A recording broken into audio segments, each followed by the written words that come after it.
Here's what we are creating today. Our project is called Up and Away. And here's what we need.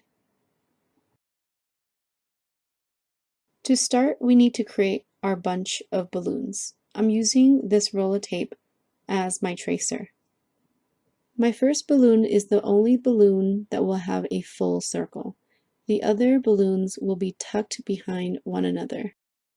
Because of the positioning of your balloons, try not to overlap your lines. But if you do, just simply erase it. Draw as many balloons as you want.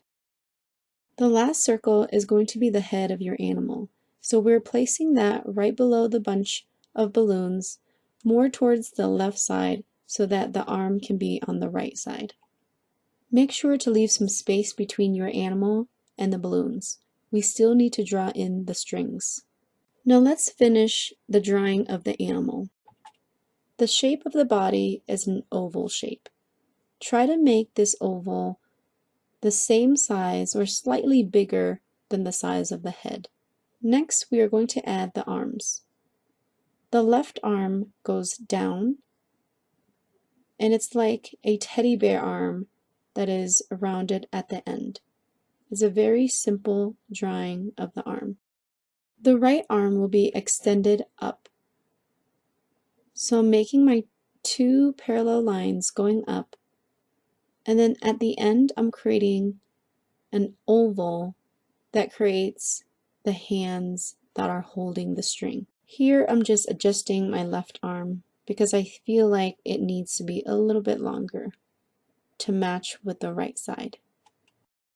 Now we add in the feet. The feet are simply ovals, just like how we did the hand, but the feet are a little bit bigger and wider.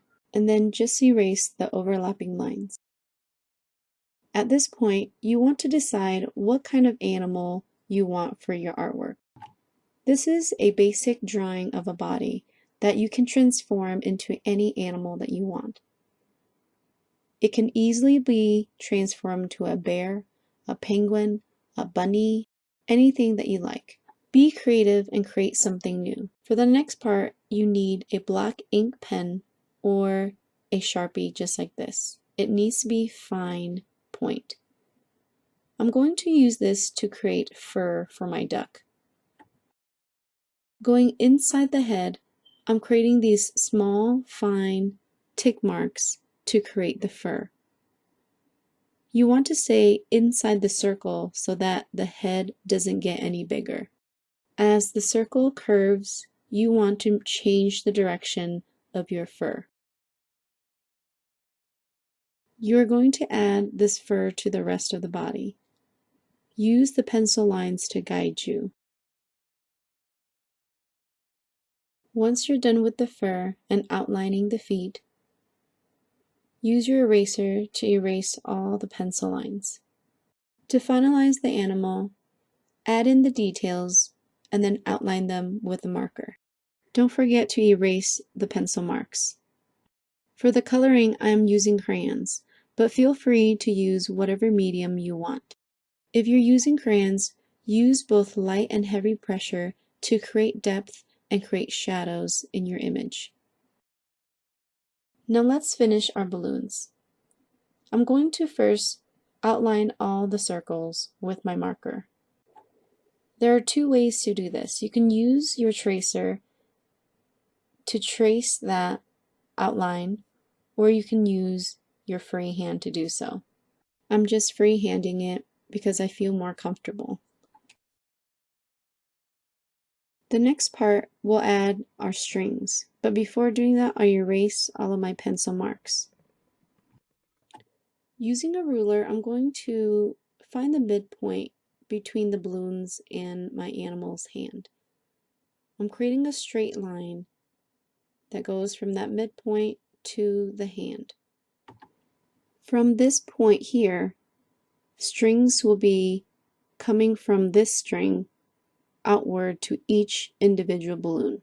Let's add our balloon ends, which are just these small triangles at the tip of the balloon. You don't need to add these triangles for all the balloons, just the ones that are visible towards the front.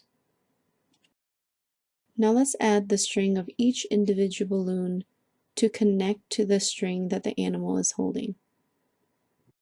You want to start where the balloon ends, where the triangle is.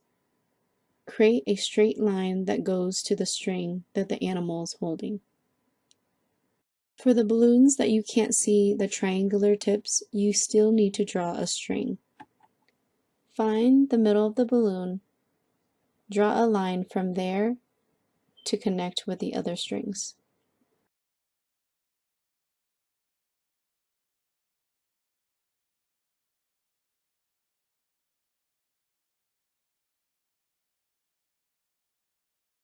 Now taking the marker, outline the balloon tips and the strings that were just drawn, and then erase your pencil lines. Now let's color our balloons. Since I have 10 balloons, I have chosen 10 different colors. Of course, you can color any color you want. If you want all of them to be one color, that is okay too. Just like my body, I'm going to use my crayons to color using both light and heavy pressure. I start by coloring the balloon using light pressure and then going in for heavy pressure around the edges. It gives that lighter glow right in the center of the balloon. You may stop here if you don't want to add a background, but what I'm going to do is use a light blue crayon to rub where the background is.